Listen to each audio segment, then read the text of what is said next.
you as a lawyer know Yes. better than any of us how important this principle of innocent until proved Well, guilty is. Look, Padilla said 2 years ago, there are 3 million addicts in this country. That was the last figure. Nobody cared to find out. Now it's my time. So, 2 years ago, between 2 years ago and now, how many do you think were hooked into drugs? Let us give it incremental increase of about, just be liberal about 700,000. So 3,700,000. And the confirmed 600,000 now was surrendered and took the test for drug addiction. How do you call it? Just a problem? Is just a police problem? Or is it really a crisis for this country? It's not even epidemic, my friend.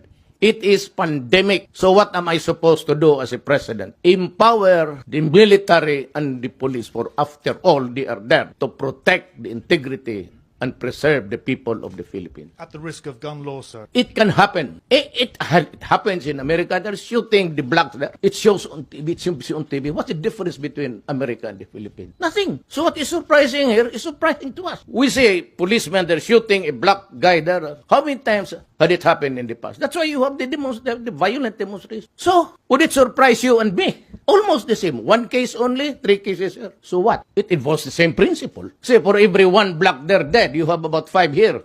And so, does it make this world more livable because there is less killing? When you shoot a black there dead, what is that? Is that not appalling? When you bomb Syria and Iraq, and you kill communities, and you kill children and old people and hospital, what is it? And why is it that United States is not doing anything? I do not read anybody in that stupid body complaining about the stench there of that. Look at the iconic boy that was taken out from the rubble. And he was made to sit in the ambulance. And we saw it.